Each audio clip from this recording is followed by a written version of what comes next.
የዘውትር አክብሮታዊ ሰላምታችን በያላችሁበት ድረስ ወደ ሸገር ታይምስ ቤተሰቦች እንደምናላችሁ የሰዓቱ ዜናችን ነው ተጀመረ። አበይት ነጥቦችን በቅድሚያ እናስተዋውቃችሁ። የፕሬዝዳንት ኢሳያስ አፈወርቂ መንግስት የኢትዮ-ኤርትራን ድንበር መክፈቱ ይፋ ሆኗል። ከኢትዮጵያ መንግስት እውቅና ውጪ የተከፈተውን የሁለቱን ሀገራት ድንበር በተመለከተ ምን አዲስ ነገር ተሰማ?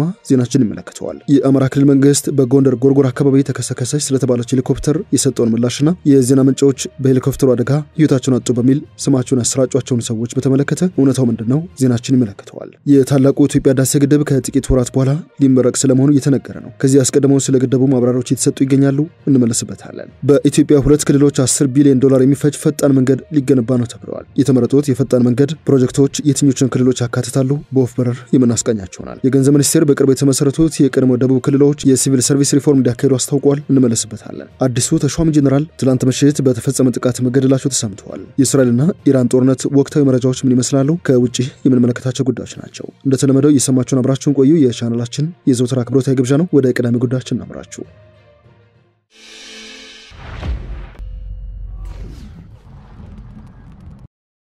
የፕሬዝዳንት ኢሳያስ አፈወርቂ መንግስት የኢትዮ-ኤርትራን ድንበር መክፈቱ ይፋ ሆኗል። ድንበሩ የተከፈተው ከኢትዮጵያ መንግስት እውቅና ውጪ ነው ተብሏል። በትናንትናው ዕለት ኢትዮጵያን ከኤርትራ ጋር የሚያገናኘው የራማ ድንበር አካባቢ ተከፍቷል። በዚህም በርካታ ቁጥር ያለው የትግራይ ህዝብ የመረብ ወንዝን ሲሻገር ታይቷል። ድንበሩ ከተከፈተ በኋላ የመረብ ወንዝን ሲሻገሩ የታዩ በርካታ የትግራይ ተወላጆችም በደስታና በጭፈራ ታጅበው ታይተዋል። ድንበሩ ሲያልፉ የታዩት የትግራይ ተወላጆች በመረብ ወንዝ ድልድይ ሲያልፉም የህወሓትን አርማ ያዙ በርካታ እናቶች፣ አባቶችና ሌሎችም የህብረተሰብ ክፍሎችም ታይተዋል። የራማ ድንበር በሻዕቢያ አክቲቪስት አስተባባሪነት እንደተከፈተ የተገለጸ ሲሆን በሁለቱ ሀገራት ድንበር አካባቢ የሚገኙ ህዝቦች ሲገናኙ ጽምዶ የተሰኙ ጽፎች የሰፈረባቸው ባነሮችም ታይተዋል። ጽምዶ የተሰኘውና በህወሓትና በሻዕቢያ መካከል የተጀመረው ብዙዎችን ያስገረመ ጥምረት ህወሓትና የትግራይን ታጣቂዎች ለሁለት መክፈሉ የሚታወቅ ሲሆን ለኢትዮጵያ መንግስትም አዲስ ስጋት ሆኖ ብቅ ማለቱ እየተነገረ ነው። የህወሓት መሪዎች ከኤርትራ ጋር ለመገናኘት የማንንም ፍቃድ አንፈልግም ሲሉ መቆየታቸው የሚታወስ ሲሆን የአንድ ክልል ፖለቲከኞች ባልተሰጣቸው ህጋዊ ፍቃድ ወይንም ማንዴት ከውጭ ሀገር መንግስት ጋር ለመገናኘት ከፌዴራል መንግስት ፍቃድ አንጠይቅም ሲሉ በተደጋጋሚ መናገራቸው ውግዘትን ሲያስከትልባቸው ቆይቷል። ከዚህ ቀደም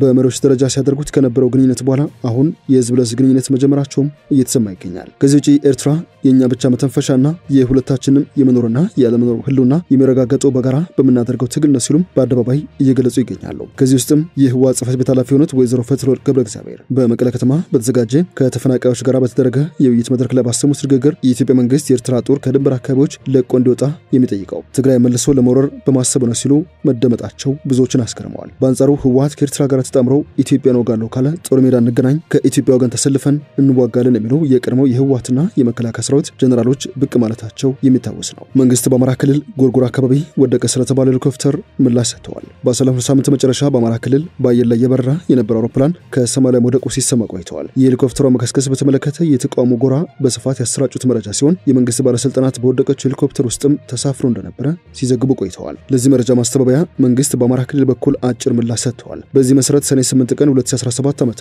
በጎርጎራ ሪዞርት በማረፍ ላይ የነበረ ሄሊኮፕተር የቴክኒክ ችግር አጋጥሞታል ሲል የአማራ ክልል ኮሚኒኬሽን ይፋ ባደረገው መረጃ አስታውቋል። ኮሚኒኬሽን ቢሮ በማከልም በችግሩ ምክንያት በሰው ላይ ያጋጠመ አደጋ የለም ሲልም ማስተባበያ ሰጥተው ነበር። በባህር ማዶ የሚገኙ የዜና ምንጮች ወደቀች በተባለች ሄሊኮፕተር አንድ የመንግስት ሚዲያ ካሜራ ባለሙያ ህይወቱ አልፏል ሲሉ ዘግበዋል። ይኸው ከፍተኛ የሚዲያ ባለሙያ የዜና አገልግሎት ባልደረባ ሲሆን ዛሬ የመንግስት ባለስልጣናት የሥራ ባልደረቦችና ቤተሰቦቹ በተገኙበት በተወለደበት አዲስ አበባ ፈረንሳይ ጉራራ ቅዱስ ጊዮርጊስ ቤተክርስቲያን የቀብር ስነ ስርዓቱ ተፈጽመዋል። የወጣቱ ባለሙያ ብዙአየሁ ብርሃኑ ተቋም ኢዜአ ግን የከፍተኛ ካሜራ ባለሙያ ህይወት ያለፈው ድንገት በገጠመው ህመም ነው ሲል በእነዚህ የዜና ምንጮች ከተሰራጨው ዘገባ የተለየ መረጃ ይፋ አድርገዋል። ሸገር ታይምስ ለካሜራ ባለሙያ ህልፈተ ህይወት መጽናናትን ትመኛለች። የገንዘብ ሚኒስቴር በቅርቡ የተመሰረቱት የቀድሞ የደቡብ ክልሎች የሲቪል ሰርቪስ ሪፎርም ማድረግ እንደሚኖርባቸው አስታውቀዋል። ሚኒስትሩ አህመድ ሽዴ በቀድሞ የደቡብ ክልል ስር የነበሩ አዳዲስ ክልሎች ደሞዝ ለመክፈል ጫና አለባቸው ሲሉ ያስታወቁ ሲሆን የበጀት ንግግራቸውን ባሳለፍነው ሳምንት ካቀረቡ በኋላ ለተነሱላቸው ጥያቄዎች በሰጡት ምላሽ ነው ይህን ያሉት። በቀመሩ መሰረት በጀት እንደሚደለደል ያስታወሱት ሚኒስትሩ ክልሎች ችግር ሲገጥማቸው በህጉ መሰረት ያጫጭር ጊዜ ብድር ይሰጣቸዋል ሲሉም ተደምጠዋል። በመልሳቸው በደቡብ የሚገኙት ክልሎች የሲቪል ሰርቪሳቸው መልሶ ማደራጀት በቀጣይ ሊታሰብ ይገባል ሲሉ ነው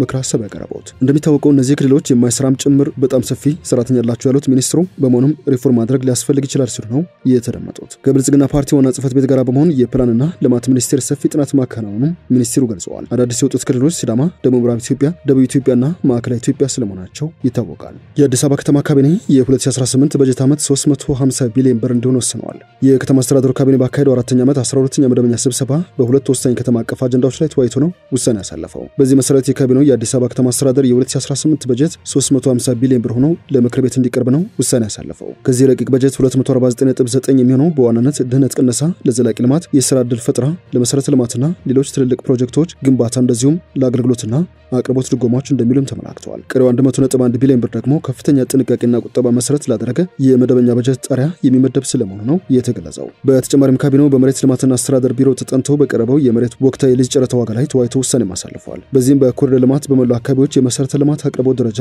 ከፍ በማለቱና የኮሪደር ልማቱ በከተማ ውስጥ የነበረውን የመሬት ዋጋ ከመረጋጋት አንጻር የቀጣይ ከተማዋን የመልማት ፍላጎት በማጥናት የቀረበውን የመሬት ሊዝ ዋጋ ማሻሻያ ማጽደቁን ከተማ አስተዳደሩ ይፋ አድርገዋል። ታላቁ የኢትዮጵያ ህዳሴ ግድብ ተጠናቆ ሊመረቅ ጥቂት ወራት ቀርተውታል። ከወዲሁም ስለ ግድቡ የዲፕሎማሲ ማብራሪያ እየተሰጠ ይገኛል። የውጭ ጉዳይ ሚኒስትር ዶክተር ጌዲዮን ጢሞቴዎስ ታላቁ የኢትዮጵያ ህዳሴ ግድብ የኢትዮጵያ ብቻ ሳይሆን የቀጠናው ሀገራት ሀብት ስለመሆኑ ተናግረዋል። ቀጠናዊ ያለ ትስስር ለአካታችና ዘላቂ ልማት በሚል መሪ ሀሳብ አራተኛው የአፍሪካ ቀጠናዊ ኮንፈረንስ እየተካሄደ ነው። በመድረኩ ከፍተኛ መንግስት ኃላፊዎች፣ የቀጠናዊና ዓለም አቀፍ ተቋማት ኃላፊዎች፣ ዲፕሎማቶች፣ ምሁራን እንደዚሁም ሌሎች ባለድርሻዎች ተገኝተዋል። ዶክተር ጌዲዮን ጢሞቴዎስ በመድረኩ እንደተናገሩት ኮንፈረንሱ ሀሳብን ወደ ተግባር ለመቀየርና ቀጠናዊ ያለ ትብብሮችን ለማጠናከር ከፍተኛ ሚና አለው። የታዳሽ ኃይል ልማት ስራዎች ኢትዮጵያ ለቀጠናዊ ያለ ትብብር ያላትን ቁርጠኝነት የሚያሳዩ ስለመሆናቸው በመጥቀስ ለአብነትም ታላቁ የኢትዮጵያ ህዳሴ ግድብን ግንባታ አንስተዋል። የህዳሴ ግድቡ የኢትዮጵያ ብቻ ሳይሆን የቀጠናው ጭምር ያሉት ሚኒስትሩ ከግድቡ የሚመነጨው ኃይል የቀጠናው ሀገራትን ያህል ተጠቃሚ እንደሚያደርግ ነው የጠቆሙት። ኢትዮጵያ ለቀጠናው ሀገራት የኤሌክትሪክ ኃይል እያቀረበች እንደሆነ ጠቅሰው ይህም ተጠናክሮ የሚቀጥል ስለመሆኑ አረጋግጠዋል። ከዚህ ጋር በተያያዘ ኢትዮጵያ ለሶማሊያ፣ ደቡብ ሱዳንና ታንዛኒያ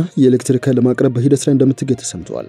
እስካሁን ኢትዮጵያ ለኬንያ፣ ሱዳንና ጅቡቲ ኃይል እንዳቀረበች የጠቀሱት የውጭ ጉዳይ ሚኒስትሩ ዶክተር ጌዲዮን ጢሞቴዎስ በቀጣይን በማስፋት ለሶማሊያ፣ ደቡብ ሱዳንና ታንዛኒያ ለማቅረብ በሂደት ላይ እንደምትገኝ ተናግረዋል። በኢትዮጵያ ሁለት ክልሎች 10 ቢሊዮን ዶላር የሚፈጅ ፈጣን መንገድ ሊገነባ ነው ተብሏል። የኢትዮጵያ መንግስት 2000 ኪሎ ሜትር የሚያካልል የፈጣን መንገድ መሰረተ ልማት ለመገንባት ማቀዱን ኢንቨስትመንት ኮሚሽን ከገንዘብ ሚኒስቴር ጋር በመተባበር ባሳተመው አዲስ የኢንቨስትመንት ስምምነት መጽሐፍ ውስጥ መግለጹን ስፑትኒክ ዘግቧል። በውጥኑ መሰረት የተካተቱ የመንገድ መስመሮች አዲስ አበባ፣ ኮምቦልቻ፣ ደሴ 352.2 ኪሎ ሜትር 2.32 ቢሊዮን ዶላር እንደሚወጣ ተሰምተዋል። ከዚህ ባለፈ ከአዲስ አበባ ጅማ ሲሆን 345.5 ኪሎ ሜትር የሚያካልል ሲሆን 2.03 ቢሊዮን ዶላር ያስወጣልም ተብሏል። ሶስተኛው ከአዲስ አበባ ደብረ ማርቆስ ሲሆን 317.6 ኪሎ ሜትር የሚሸፍን ሲሆን 1.64 ቢሊዮን ዶላር ወጪ ያስወጣል ተብሏል። ፕሮጀክቱን በመንግስትና በግሉ ዘርፍ ትብብር እንደዚሁም በዓለም አቀፍ ተጫራቾች ለመተግበር መታቀዱን ለማወቅ ተችሏል። ወደ ዜናችን የመጨረሻው ክፍል እናምራ። አዲስ የተሾሙት የኢራን የጦርነት ጊዜ ዋና አዛዥ መገደላቸው ተሰምተዋል። የእስራኤል መከላከያ ሰራዊት የኢራን የጦርነት ጊዜ ዋና አዛዥና ከአገዛዙ ከፍተኛ የጦር አዛዦች አንዱ የሆኑት አሊ ሻማድን መግደሉን አስታውቋል። ዋና አዛዡ የተገደሉት በማዕከላዊ ቴህራን በሚገኘው ዋና መስሪያ ቤት ላይ በተደረገ የአየር ድብደባ ስለመሆኑ ተዘግቧል። ጥቃቱ የተፈጸመው የእስራኤል ጦር በደረሰው መረጃ መሰረት በኢራን ወታደራዊ ተዋረድ ውስጥ ካሉት ከፍተኛ ባለስልጣኖች አንዱ የሆኑት የኢራን የጦርነት ጊዜ ዋና አዛዥን ኢላማ በማድረግ እንደተፈጸመም ነው የተገለጸው። አሊ ሻድማኒ በዚህ ወር መጀመሪያ እስራኤል የጥቃት ኦፕሬሽን ውስጥ የተገደሉትን የቀድሞ ጠቅላይ ኤታማዦር ሹም አላም አሊ ራሺድን ተከተው ሚናቸው መረከባቸው የሚታወስ ነው። ወደ ሸገር ታይምስ ቤተሰቦች የሰዓቱ ዜናችን አበቃ። ስላደመጣችሁን አመሰግነን። በያላችሁበት ሰና ጊዜ